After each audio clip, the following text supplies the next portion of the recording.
섭니다. 또 우리 공동체 가운데 처음 예배 드리는 분들도 계십니다. 함께 해주셔서 그저 왔다 그저 가는 걸음이 아니라 하나님이 기다리시고 만지시고 도우시고 입히시는 놀라운 예배 걸음이 되게 하옵소서. 오늘도 말씀 되게 하실 예수님 이름으로 기도드렸습니다. 아멘. 1절 말씀 시작 부분을 같이 좀 볼게요. 여호와께서 모세에게 말씀하여 이르시되, 여러분 눈치를 채셨는지 모르겠지만 출애굽이 시작되어지는 6장부터 지금 14장까지는 모든 장의 첫 말씀이 저렇게 시작돼요. 여호와께서 모세에게 말씀하여 이르시되, 출애굽이라고 하는 것 자체가 사람으로 시작된 사람의 아이디어이거나 사람의 계획이 아니라 하나님의 아이디어이고 하나님의 계획하심이고 하나님의 방법들로 시작되어지는 거다라고 하는 것을 분명하게 장별로 다시 머리맡에서 말씀하고 있다라고 하는 것입니다. 너로 인해 시작된 게 아니라 철저히 하나님이 나로부터 시작된 것이다. 이것을 말씀하고 있는 겁니다. 우리가 사소하게 생각하고 정작 놓치고 살지만, 여러분 우리가 예수님을 믿는 그 순간부터 나의 영적인 출애굽은 하나님으로부터 시작된 하나님의 선택이고 하나님의 계획이고 하나님의 작정하심인 줄로 믿습니다. 그러니 항상 우리는 나의 이 길과 나의 선택에 대하여 말씀에 물어야 된다라고 하는 것입니다. 여러분 우리가 지난주에 불기둥, 구름기둥 말씀을 나누면서 가진 질문이 어떤 거죠? 나에게는 하나님의 인도하심이 있는가라고 하는 것입니다. 여러분 저를 보시겠어요? 한번 묵상해 보십시다. 한 주 동안 지나오시면서 여러분에게는 하나님의 인도하심이 있었습니까? 누구에게라도 말할 때 나에게 이렇게 말씀으로 하나님이 나를 가르치셨습니다. 그 걸음을 멈추게 하셨고, 그리고 너무 하기 싫었는데 말씀으로 말씀하셔서 그 말씀대로 이 길을 가고 또 저것을 내려놓았습니다. 이런 여러분 하나님의 인도하심이 있으셨습니까? 여러분에게 구름기둥, 불기둥이 있는가라고 물어보는 거죠. 말씀이 가르치는 가야 할 장소가 있고, 말씀이 가르치는 해야 할 그것이 있고, 하지 말아야 될 이것이 있으십니까? 하나님의 인도하심이라고 하는 거 말입니다. 보세요. 작은 배도 있고 엔진도 있고 엔진을 돌리는 기름도 있고, 그렇게 자체적으로 내가 내 힘으로 살아보니까 열심히 돈이 조금씩 모이는 거죠. 여러분 돈 모이면 재미나는 거 아시죠? 사는 게 재미도 지고 괜찮은 거예요. 운동하니까 살도 잘 빠지는 것 같고 뭐가 이것저것 되는 것 같은 거예요. 여러분 내가 내 힘으로 어떤 것을 시도하고 그리고 되어져 가다 보면 구름기둥, 말씀기둥, 불기둥 별 필요 없고 아쉬울 것도 없다라고 하는 거죠. 자녀들 잘 커주는 것 같고 저만 하면 뭐 아내 남편 내 삶의 조건 무난해 보이는 것 같고, 그러면 그리 딱히 아쉬울 게 없으니 여러분 하나님의 간절한 인도하심을 구하는 이들도 그리 많지 않다라고 하는 것입니다. 여러분 요나가요 다시스로 가는 배를 탔잖아요. 그렇죠? 이 요나를 끌고 가는 요나가 탄 요나의 인생의 배를 잘 한번 생각해 보십시오. 요나가 가고 싶은 대로 가니까 굳이 뭐하러 구름기둥을 찾고 불기둥을 찾고 말씀기둥을 찾겠어요? 절실하지 않는 거예요. 필요도 없고요.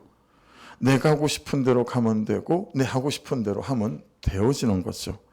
그렇게 내가 하고 싶은 대로 가고 내 하고 싶은 대로 살다가 배가 깨지죠. 바다에 던져지죠.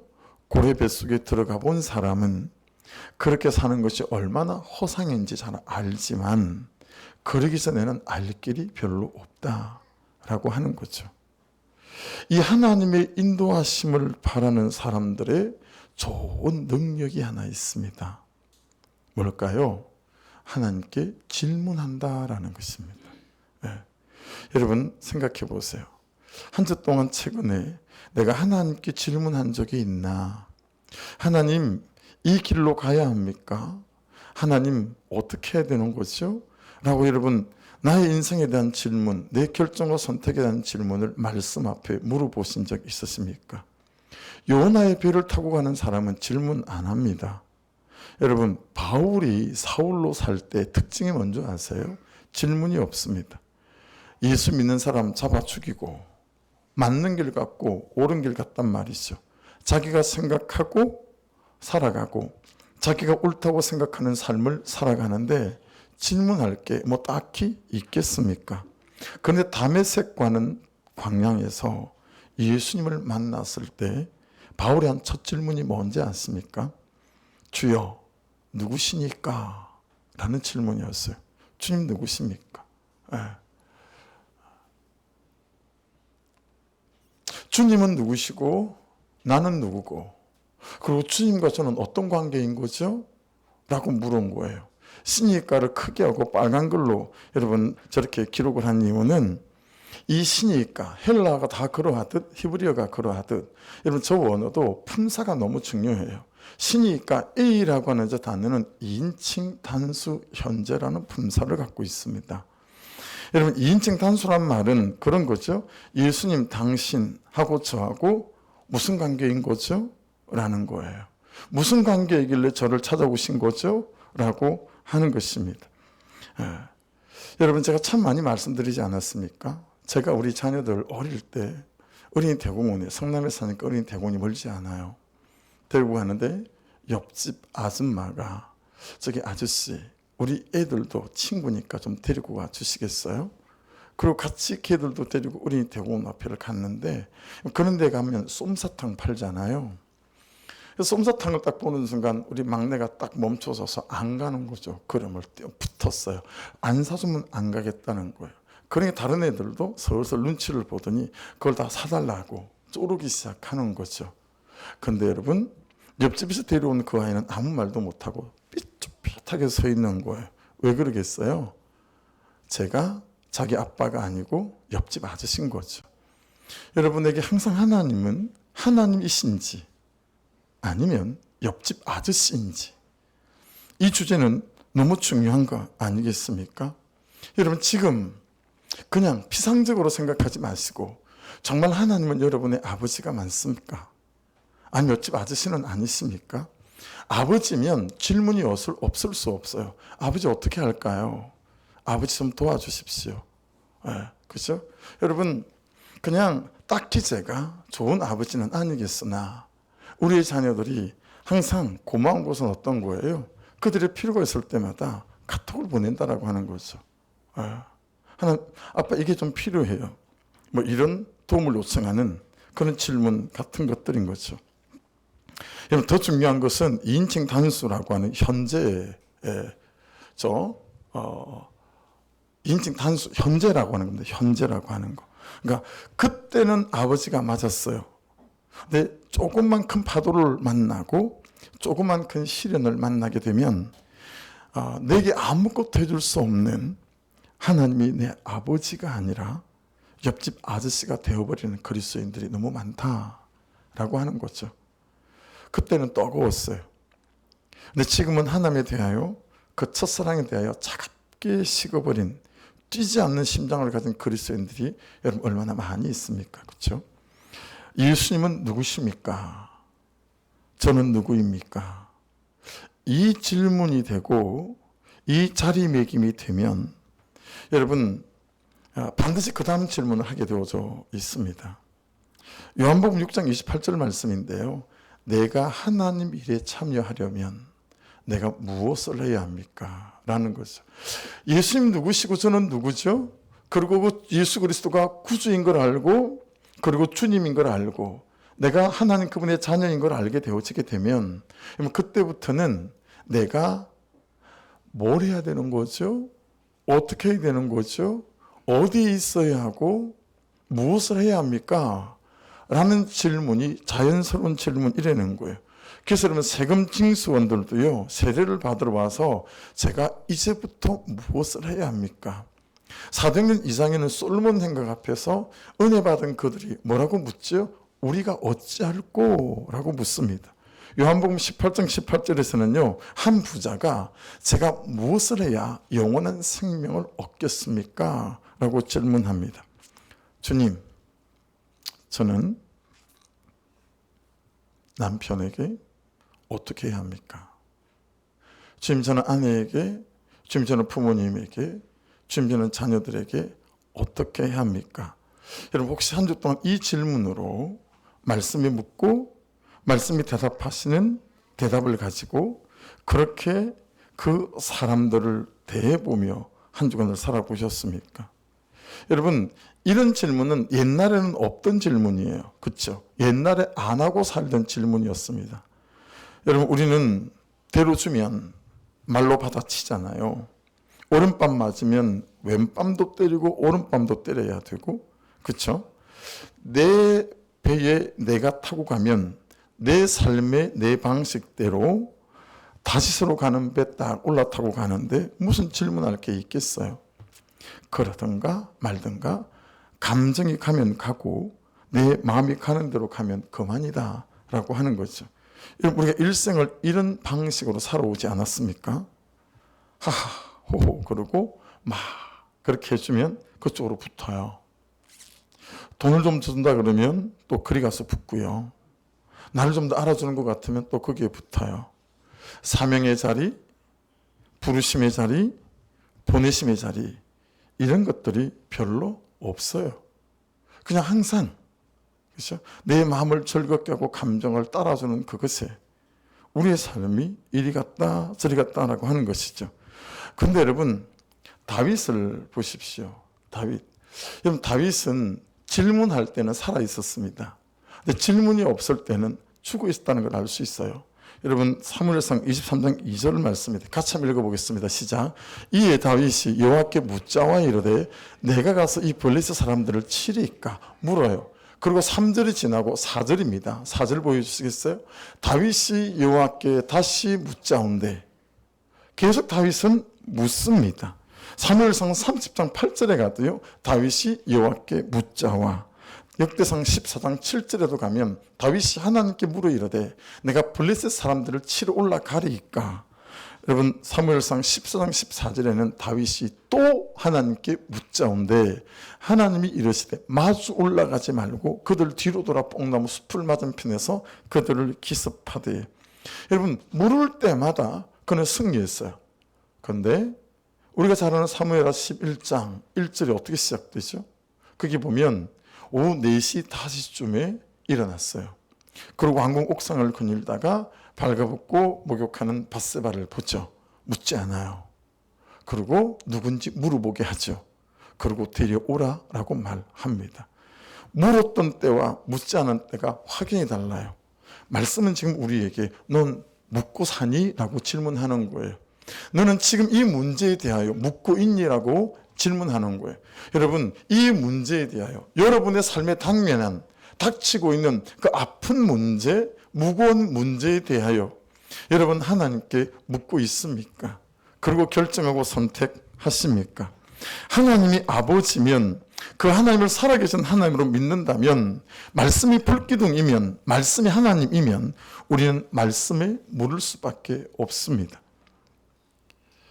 제가 한 두어 주간 이 묻는 것에 좀 실패하고 있는 것 같다라고 깨달아지는 거예요. 혈기 때문에 그래요. 반에 반 걸음씩 말씀에 물어가며 작년 7월부터 너무 잘 해왔어요. 그죠? 성경 이전 문제를. 근데 요 며칠은 마치 배도 내 배고 엔진도 내 엔진이고 거기에 올라탄 다시스로 가는 요나 같은 모습이 제게 있는 거예요. 건축에 대해서 10년 넘게 했던 일이니까 뭘 좀 안다라고 하는 교만 때문이기도 하고, 둘째가라면 서러워할 열심 공장장이라 여러분, 일하는 분들이 나오기 전에 먼저 가서 거기서 서 있는 거죠. 네. 그래서 그 오야지라고 하잖아요. 오야지가 나오기 전에 저한테다 묻는 거예요. 목사님, 오늘 좀 뭘 해야 되죠? 근데 또 제가 말씀드리면 안 해요. 제가 돈을 주는 사람이 아니고 오야지가 따로 있으니까. 네. 그러니까 제가 마음에 드는 게 별로 없는 거예요. 왜 일을 저렇게 하나? 왜 일은 이렇게 하나? 일을 해놓고 나면 뒷담도리를 다 해야 돼요. 어제도 제가 그 예배당 짓는 앞에 현관을 따로 만들었잖아요. 그걸 이제 방수합판이라고 하는 합판으로 치고, 그 다음에 방수포란 걸 덮고, CRC라고 하는 콘크리트 보드가 따로 있어요. 그 이제 외장재인데, 그걸 작업 다 끝내고 목사님들이 내려왔는데 아무리 쳐다봐도 비가 생긴 거예요. 그 사다리를 놓고 그분들이 다 퇴근하고 난 다음에 올라가서 전부 실리콘으로 다 발랐어요. 그 방수포를 다 붙이고 완벽하게끈이 했는데 어제 비 왔잖아요. 비가 뚝뚝 떨어지는 거예요. 그럼 또 다시 올라가야 되는 거죠. 하나부터 열까지가 다 일이 그런 거예요. 그러니까 여러분 마음에 들지 않는 거예요. 막 교만해지고 혈기도 나는 거예요. 석고 한 장, 합판 한 장만 저 벽에 딱 붙이면 깔끔하게 끝날 것 같은데 견적석상에 나하고 이야기하지 않은 부분은 손도 대지 않는 거예요. 그리고 그냥 못 본 척 하는 거죠. 그러니 막 판단하고 정죄하는 마음이 막 정신을 못 차리겠는 거예요. 그런데도 잘 들어보세요. 묻지를 않다가 계속 마음속에 맴돌고 있는 이미 말씀하셨고 이미 알고 있는 말씀을 다시 붙잡게 됐어요. 출애굽기 17장 11절 모세가 손을 들면 이스라엘이 이기고 손을 내리면 아말렉이 이기더니. 이게 출애굽 여정 속에 하나님께서 이스라엘 백성들에게 가르친 거 아니겠어요? 너희들이 나를 향하여 나를 의지하고 손을 들면 이기겠으나 나를 의지하지 않고 손을 내리면 네 방식과 방법으로 네 인생을 걸어가게 되면 너는 네 원수들이 이기게 될 거다. 저는 한 2주간 그렇게 제 원수가 저를 이기고 저를 점령한 것 같다라고 하는 거죠. 여러분 정직하고 솔직하게 목장에서 나눠보십시오. 혹시 여러분의 마음과 생각 안에 이미 하나님이 말씀하신 맴도는 말씀 혹시 없으십니까? 알지만 지금 거기에 순종하지 않고 지금 다시스로 가는 배 위에 올라타고 계시진 않으십니까? 여러분 그 맴도는 그 말씀이 여러분의 삶의 방향이십니까?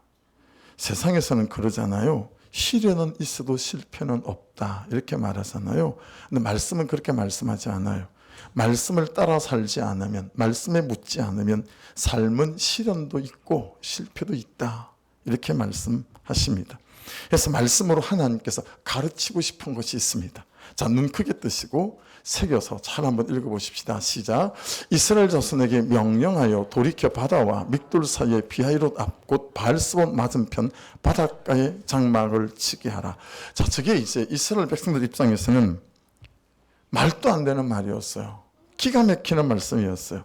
애굽에 살 때 고센에 따라 살았잖아요. 숫곳을 지나왔어요. 그럼 이제 에담까지 왔는데 이 방향은 북동쪽이에요. 지금 우리가 본다면 저 강원도 고성쯤 될 수 있겠죠. 그런데 비하이롯 앞 바닷가에 장막을 치게 하라라고 하는 것은 여러분 북남쪽이에요. 북서쪽에 가까워요. 그러니까 거의 반대 방향으로 갑자기 방향을 확 터는데 그게 어디냐면 바닷가 앞에다 장막을 치라라고 말하는 거예요. 이 방향이 얼마나 안 맞는 방향이냐면 이치에도 안 맞고요. 택도 없는 방향이고 이게 말이 안 되는 거예요. 오죽하면 바로가 이렇게 말합니다. 오늘 본문 중에 그들이 그 땅에서 멀리 떠나 광야에 갇힌 바 되었도다. 이게 3절에서 바로가 이렇게 말한 거 아니겠어요? 이제 그들은 도간에 던지다. 바로가 가만 보니까 야 앞은 홍이지 뒤에는 우리가 쫓아갈 거지. 도간에 던지다. 이제 우리 밥이다. 가자. 이렇게 된 것 아니겠어요? 바로가 그랬다면 이스라엘 백성들은 안 그랬을까요? 배운 사람일수록 뭘 좀 아는 사람일수록 경험이 있을수록 저처럼 난리가 났을 겁니다. 누가 어디서 이런 말도 안 되는 멍청한 아이디어를 낸 거야? 누구야 도대체? 누가 이따위 짓을 하는 거야? 이렇게 이스라엘 백성들이 얼마나 많이 말을 했을까요? 여러분 보세요. 그는 나보다가 옳도다. 이런 게 그런 거 아닙니까? 그가 나보다 옳다니. 아니 바람핀 남편이 목사님 저보다 옳다고요? 저 이런 질문 많이 받아요. 많이 받아요. 유튜브로 설교를 듣는 분들도 전화해가지고 자기 상황을 막 설명을 해요. 그리고 목사님 그럼에도 불구하고 그 사람이 나보다 옳다는 거예요? 들을 말을 들었습니다. 여러분 정말 듣지 못할 말이 얼마나 많습니까? 정말 말도 안 되는 말이 얼마나 많습니까? 정말 따지고 싶고 한번 퍼붓고 싶을 때가 얼마나 많습니까? 근데 우리가 들을 말을 들었습니다. 이거 비아이롯 앞에 바닷가에 장막을 치라 말하는 것과 똑같은 거 아니겠습니까? 여러분 하나님이 깨내고 싶은 것은 430년간 노예로 살아가며 그들 뼛속까지 찌들은 애굽의 가치관과 그 당대 세속적 세상 가치관이었습니다. 여러분에게 제가 항상 참 현실은 힘이 센 것 같아요 라고 말하잖아요. 그런 것 같습니다. 참 성도들에게는 현실은 저라고 별다르겠어요? 우리 현실은 힘이 센 것 같아요. 어떤 현실이 닥쳐오면 그냥 현실에 항복할 수밖에 없을 만한 참 현실은 힘을 가진 게 많은 것 같아요. 근데 여러분 이 현실보다 힘이 센 게 있어요. 그게 뭔지 아십니까? 그게 가치관입니다. 그게 세계관이다 라고 하는 것입니다. 여러분 이 가치관과 세계관이 현실의 주인 노릇을 하는 것 같아요. 힘에 부치는 현실을 마주하게 되면 사람들은 자신의 견해나 자신의 고집이나 이 세속적 가치관에 따라 반응하고 태도를 결정하고 방향을 결정하더라라고 하는 것이죠. 여러분 당대를 휘어잡았던 세속적 가치관 애굽에 세 가지가 있습니다. 한번 보실래요? 첫째는 수리였습니다. 계산하는 거예요. 계산. 두 번째는 합리였습니다. 세 번째는 논리였습니다. 이게 사람들이 만들어낸 말이 아니고요. 애굽을 연구하던 역사학자들이 그리고 애굽의 모든 문헌을 살펴보고 고고학적인 발굴을 하던 학자들이 저 세 가지 3리라고 불러요. 애굽의 가치관은 수리, 그리고 합리, 그리고 논리로 이루어져 있었다. 이스라엘 백성들도 계산을 해보는 거예요. 계산이 안 되면 꼼짝하지 않는 거예요. 일단 아무리 어떤 말씀을 말씀하셔도 그 계산이 나에게 도움이 되나? 나에게 보탬이 되겠나? 계산기 두드려보고 여러분 될 것 같으면 움직이고 그러지 않으면 꼼짝도 하지 않는 것입니다.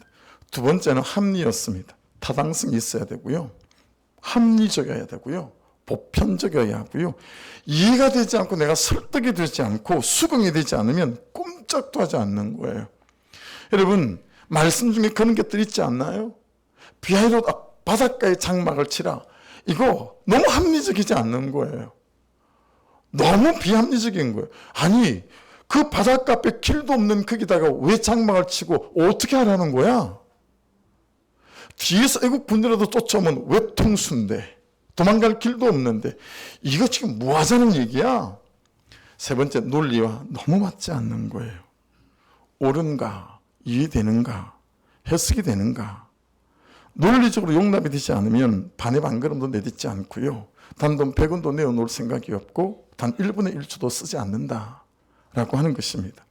하나님은 이스라엘 백성들 안에 있는 이 애굽의 가치관, 계산으로만 사는 인생, 믿음이 아닌 합리적인 것만 따지는 말씀이 아니라 논리로 사는 이 세계관의 강을 건너지 못하면 여러분 이 세계관의 강을 건너지 못하면 하나님의 나라에서 베풀어지는 하나님의 풍성함을 경험하고 살아갈 수 없기에 그들의 삶의 방향을 갑자기 돌이켜서 비아이롯 홍해 앞에 진치게 했다라고 하는 것입니다. 여러분 솔로몬이 지혜 있다 하지만 이 사람은 애굽의 세계관 이게 뼛속 깊이 여러분 들어찬 사람이었습니다. 여러분 솔로몬이 왕이 되고 난 다음에 가장 먼저 한 일이 뭘까요? 솔로몬이 왕이 되고 난 다음에 가장 먼저 한 계산기 두드리는 거였어요. 내가 이제 왕이 됐는데 근데 여전히 내 왕권을 흔드는 사람들 주변에 절비하고 이스라엘은 아직 아버지가 좋은 나라를 물려주셨지만 쬐고한데 이 나라와 내 왕권이 어떻게 하면 더 잘 유지될 수 있을까 계산기 두드렸어요. 어떻게 나라를 다스리는 것이 합리적이고 논리적일까 생각했어요. 그 결론이 뭔지 아십니까? 솔로몬이 애굽의 사위가 되기로 했습니다. 이게 솔로몬이 왕이 되었다고 난 다음에 가장 먼저 한 일이 애굽의 사위가 된 겁니다. 그 강대한 나라의 사위가 되면 끄떡 없겠다. 예. 열왕기상 9장 16절에 이 말씀이 있어요. 전에 애굽 왕 바로가 올라가서 게셀을 탈취해요. 그래서 게셀은요, 아버지 다윗 때도 탈취를 못했던 그런 강력한 부족이 살던 땅이었어요. 그런데 바로가 군대를 끌고 올라와 가지고 저 게셀을 빼앗고 거기 사는 모든 가난한 사람을 죽이고 자기 딸을 솔로몬에게 시집 보내면서 야 이건 네 뇌물이야. 그리고 여러분 지참해서 가게 만들었던 것이 게셀 땅이었어요. 저렇게 솔로몬은 그의 지혜로 하나님을 구한 것이 아니라 애굽의 사위가 되는 것이 그의 첫 번째 했던 일이다. 그의 삶이 어떻게 흘러갈지는 너무 자명하지 않습니까? 그가 어떻게 이스라엘을 남과 북으로 쪼갤 수밖에 없는 왕이 됐는지 너무 그 인생의 끝이 그냥 보이지 않습니까, 여러분? 무슨 말씀을 어긴 겁니까? 이 말씀을 어긴 거예요. 너희는 그들과 서로 통혼하지 말며 그들도 너희와 서로 통혼하게 하지 말라. 그들은 반드시 분명히 틀림없이 너희의 마음을 돌려 자기들이 믿는 신들을 따르게 할 것이라. 말씀 그대로 솔로몬 시대에 이루어졌었습니다.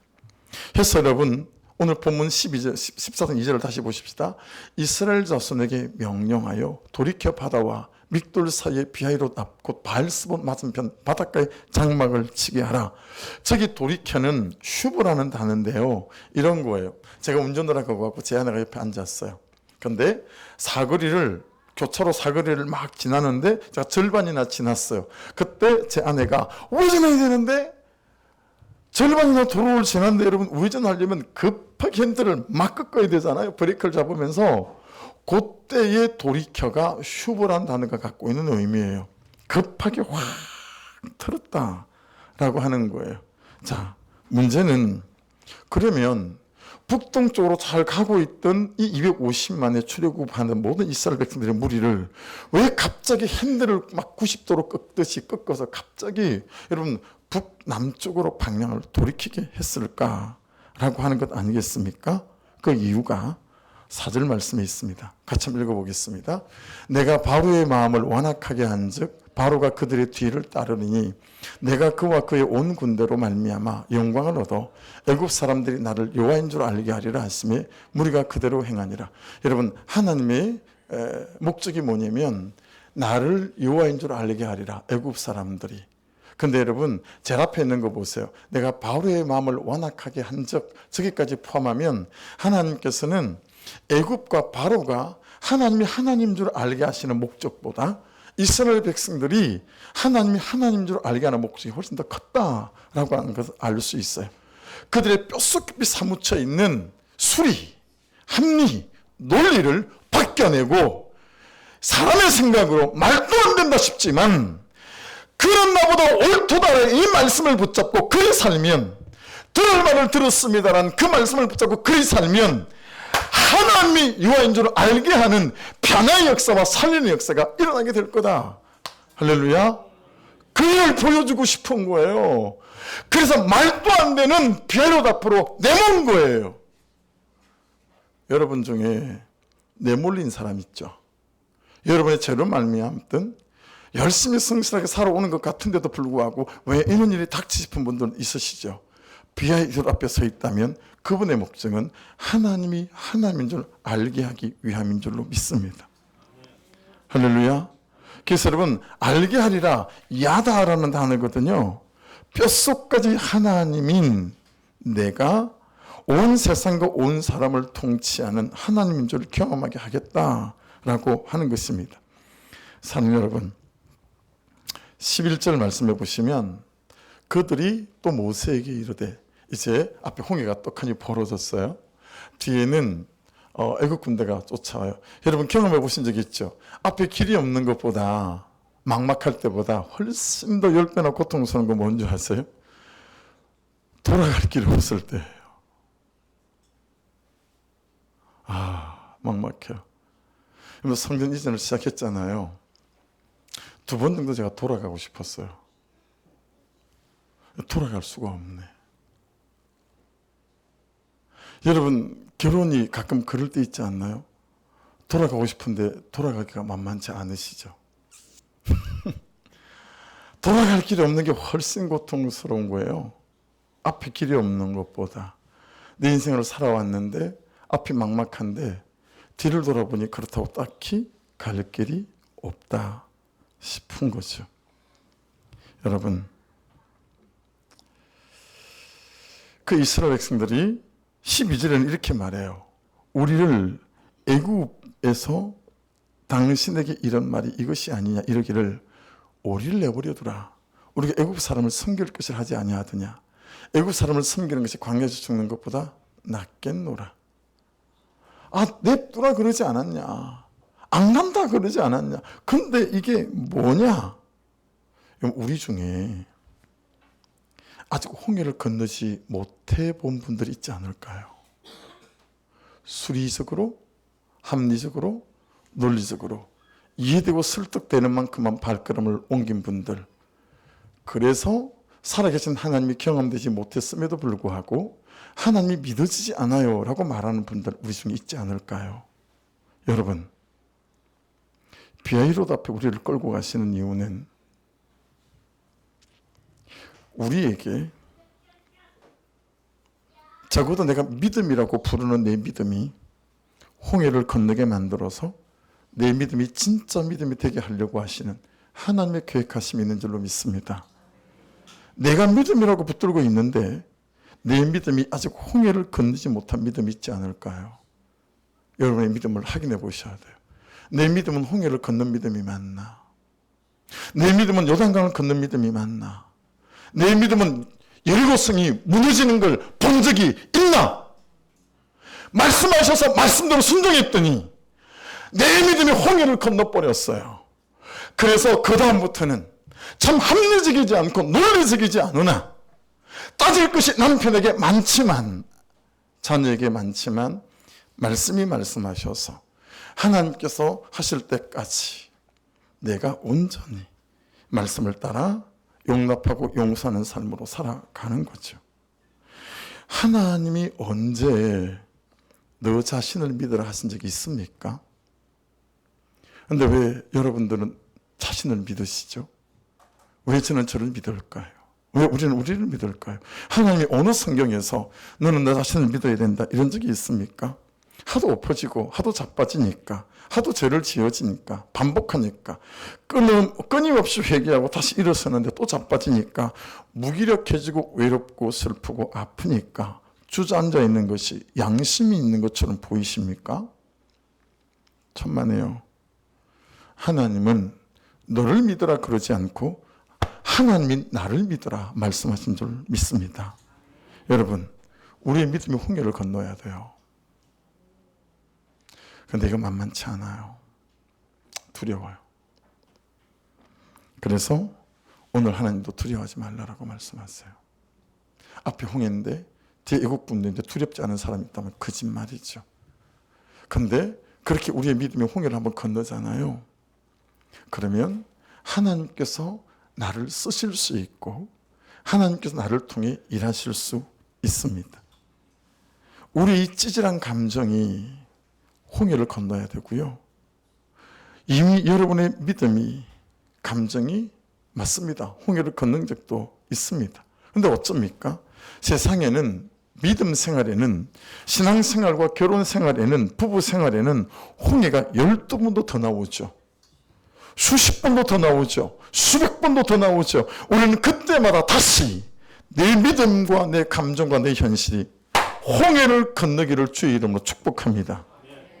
여러분, 말씀을 보면서 참 은혜가 있는 것은 다시 보십시오. 사람들이 나를 여호와인 줄 알게 하리라. 사람들이 나를 여호와인 줄 알게 하려고 너를 홍해 앞에다 데리고 왔단다. 그리고 뒤에는 멋있게 더 여호와인 줄 알게 하려고 애국 분대까지 내가 보냈단다. 이 말씀인 거잖아요. 명백한 전제잖아요.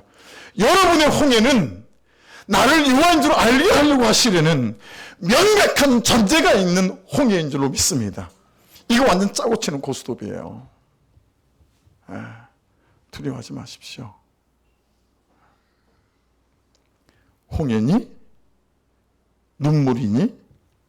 고통이고 아픔이니? 이 눈물로 이 아픔으로 홍해를 건너가게 하며 그때 네가 나를 여호와인 줄 알게 될 거야. 할렐루야. 기현아, 네가 나를 여호와인 줄 알게 하겠다. 은정아, 네가 나를 여호와인 줄 알게 하겠다. 요셉아, 네가 나를 여호와인 줄 알게 하겠다. 연호가, 네가 나를 여호와인 줄 알게 하겠다. 누구 이름을 불러드릴까요? 자주 오는 기회가 아니니까 말씀해 보십시오. 간절한 분, 절박한 분은 지금 손을 드십시오. 자, 이름을 넣어서 다시 말씀해 드릴게요. 5초 드립니다. 5초. 뭐라고요? 순호가 네가 나를 여호와인 줄 알게 하겠다. 또 손 드십시오. 3초 줍니다. 욕심은 많아가지고 유아실에 손을 들었어요. 네.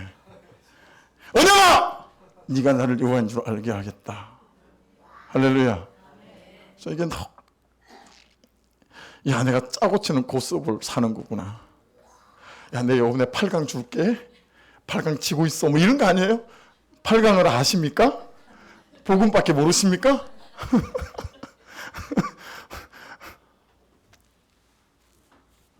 제가요, 주변 목사님들에게 우리 파주감찰이 선교회가 24개가 있는데 아무한테도 땅을 샀다, 교회 전한다 말을 못합니다. 안 하는 게 아닌 게 못합니다. 한 분은 각창 목사님에게만 말씀드렸어요. 그리고 어른이라 나중에 알면 서운하실까 봐 좀 늦게 미랄게 홍 목사님한테도 말씀을 드렸죠. 그 때문에 말씀드린 게 아니라 목사님 주변에 교회 사겠다는 분이 있으면 소개 좀 해주십시오. 그래서 말씀을 드렸죠. 왜 말을 못할까요? 저를 미친놈이라고 그럴까 봐. 저는 작년 7월부터 말씀을 따라 반의 반걸음을 시작했는데 믿음으로 안 보고 순종으로 안 보고 욕심으로 보고 교만으로 보고 그런 사람도 있더라고요. 그런 사람도 있더라고요. 그래서 말을 못해요. 반이라도 갖고 나면 말을 해야지. 그런 순전히 인간적인 마음이 있어요. 여러분, 갑자기 큐티가 잘 가다가 느닷없이 중간에 학교에서 말씀이 툭 튀어나와서, 그쵸? 여호와의 성전을 지어라. 그럼 제가 오죽 깝깝했으면 이 출판사에 전화를 해가지고 무슨 의도냐, 갑자기 학교에서를 중간에다 끼워 넣은 이유가 라고 물어보지 않았겠어요? 출판사에다가. 저 홍해 앞에 서 있는 것 같아요. 그리고 이제 돌아갈 길도 없어요. 여러분 혹시 홍해 앞에 서 있지 않으십니까? 정말 깊은 마음으로 여러분에게 그 홍해는 죽을 자리가 아니라 살 자리라고 선포합니다. 여러분, 홍해 앞이 죽을 자리였습니까? 살 자리였습니까? 살 자리였습니다. 그렇죠? 저도 그래서 말을 바꿨습니다. 주님, 제가 살 자리 앞에 서 있습니다. 하나님이 하나님인 줄 알 자리 앞에 제가 서 있습니다. 라고 고백하는 거예요. 여러분들 중에도 내 처지나 내 현실이 바다와 믹돌 사이에 비아이롯 앞, 곧 바알스봇 맞은편 바닷가에 장막을 친 것 같은 분들 있으시지요? 다시 한번 분명하십시다. 그리고 여러분 고백하십시오. 여러분 죽을 자리입니까? 살 자리입니까? 살 자리죠. 이 현실이 울고불고 무기력하게 주저앉아 있을 자리입니까? 살아계신 하나님을 경험할 자리입니까? 할렐루야. 살아계신 하나님을 경험할 자리예요. 그것이 병이든 어떤 문제든 어떤 갈등이든 어떤 다툼이든 살아계신 하나님을 경험할 놀라운 자리가 될 줄로 믿습니다. 하나님의 이유를 보는 눈이 있어야 하고 순종하는 걸음이 있기를 주의 이름으로 축복합니다. 살던 대로 살지 않고 여전한 방식대로 살지 않고 잘 분별하셔서 말씀이 말씀하시는 여전한 방식을 붙잡을 수 있기를 주의 이름으로 축복합니다. 이스라엘 백성들에게는 믿음을, 바로에게는 심판을, 열방에게는 하나님의 능력을 밝히 보여주기 위함이었다라고 하는 거죠.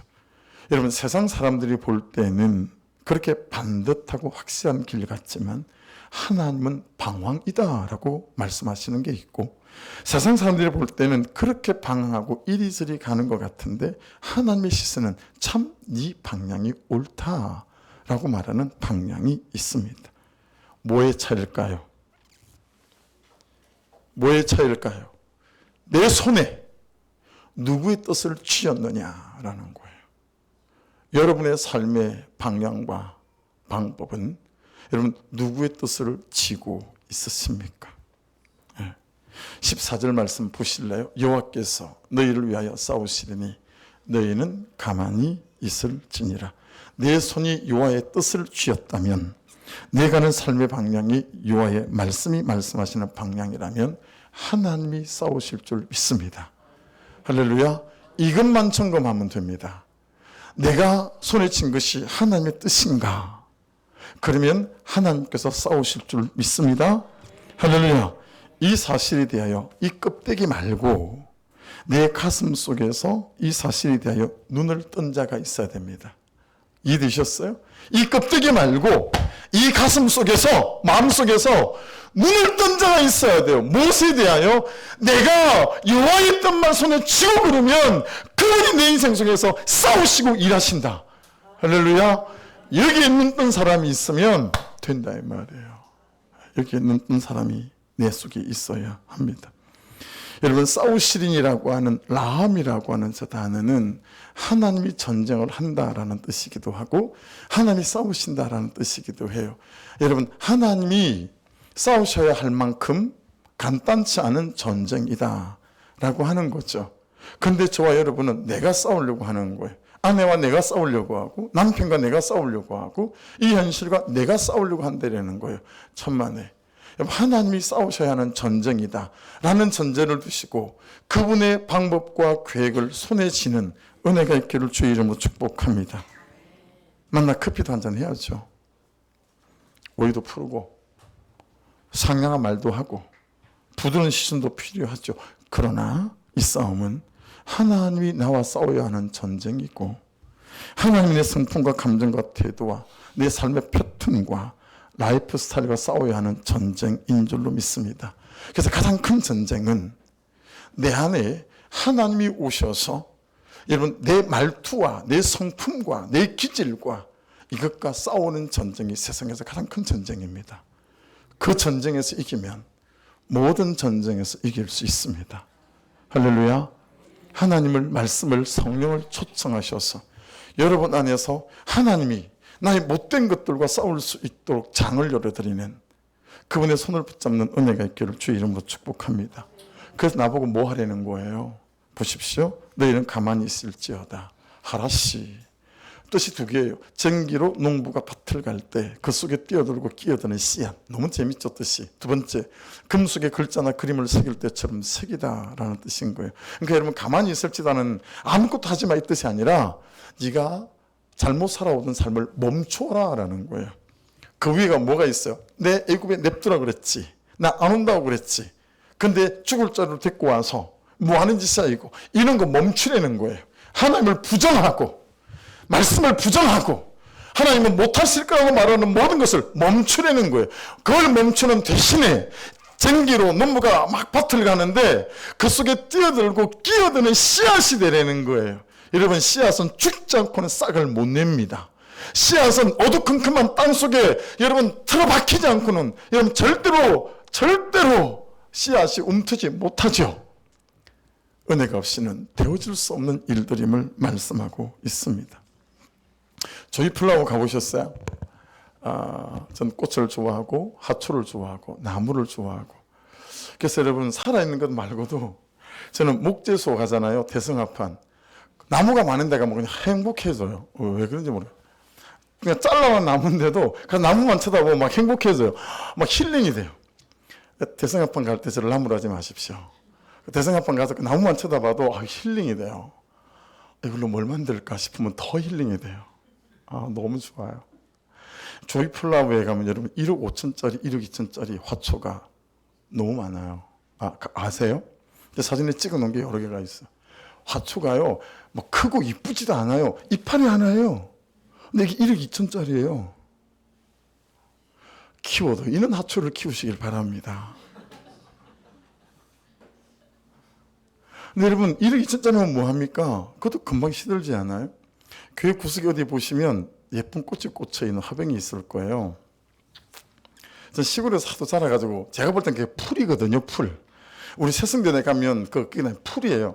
근데 그 풀을 우리 전도사님이 너무 예쁘다 그러면서 한올 꺾더니 꽃병에다 넣어놓은 거예요. 그게 또 비슷한 사람이 있더라고요. 그걸 못 보고 큰 도시에서 사는 사람 그걸 보더니 이게 무슨 꽃이 이렇게 예쁜 꽃이 있냐고. 풀이에요. 풀. 그게 시들은 거예요. 며칠 전에 오더니 또 싹 꺾어서 책을 갖다 놨어요.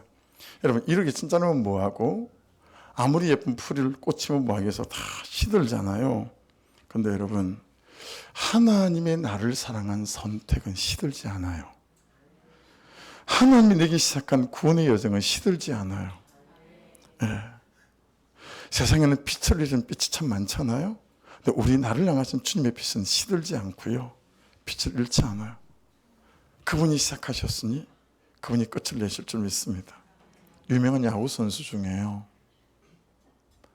왼손잡이 투수가 있어요. 여러분 야구는 있잖아요. 왼손잡이 투수는 지옥에 가서도 데리고 와야 된다. 그런 말이 있을 정도로 왼손 투수는 너무 귀하고 왼손 투수가 되게 강점이 있어요. 이 선수는 왼손 투수인데 그만 왼손 다쳤어요. 공을 더 던질 수가 없어요. 아무리 재활을 했는데도 2년간 공을 던지는데 150 넘게 던지던 선수가 110도 구속에 나오지 않는 거예요. 110 정도면요 중학생도 치는 거예요. 프로 선수인데. 그래서 선생님이 끝장이 났죠. 낙담을 하다가 그냥 굴러오는 공이 오른손에 붙잡혔어요. 오른손을 가지고 공을 그냥 성질껏 던졌는데 세상에 140이 넘게 나오는 거예요. 한 번 던져봤는데 이게 뭔 일인가. 관계자들까지 깜짝 놀랐어요. 근데 여러분 놀랍게도 이 선수가 원래 오른손잡이였어요. 어릴 때. 근데 아버지가 왼손 투수 시키려고 오른손잡이를 막 야단치면서 내려놓게 만들고 왼손으로 공을 던지게 만들었던 거죠. 자기도 몰랐는데 원래 오른손잡이가 나오니까 오른손에 공을 들고 딱 집어 던졌더니 이런 놀라운 구속이 나왔다라는 거 아니겠어요? 사랑하는 여러분, 왜 나에게 이런 일이, 이런 자리에, 이런 사건 속에 나를 두나 싶어도 하나님께서 이때를 아시고 여러분을 왼손 투수로 만들고 그리고 이 다음에 히든 카드로 오른손으로 던지게 하실 그분의 계획하심이 어찌 없겠습니까? 모든 홍해 앞에 주눅들지 마시고 두려워하지 마시고 그분의 은혜 안에 잘 잠긴 바 되어지셔서 여러분 모든 말씀에 없는 것들을 멈추시고 말씀에 있는 것을 붙잡아 다시 시작할 수 있기를 주의 이름으로 축복합니다. 그래서 저의 적용은 그냥 손들기로 한 거예요. 모세가 손을 드니 이기더라 했으니 손을 들기로 한 거죠. 야, 내가 새성전에서 손을 들어야 되겠다. 그런 적용점 생겼어요. 여러분들에게는 어떤 적용점이 생길까요? 네, 어떤 적용점이 생길까요? 말씀을 주시고 감동을 주시는 대로 함께 공동체가 세워져 가고 여러분의 인생과 가정이 세워져 가는 일에 말씀이 말씀하시는 대로 붙잡으셔서 여러분 하나님이 싸우시고 일하시는 놀라운 인생이 되기를 주의 이름으로 축복합니다. 기도하겠습니다. 말씀 붙잡고 같이 한번 기도하십시다.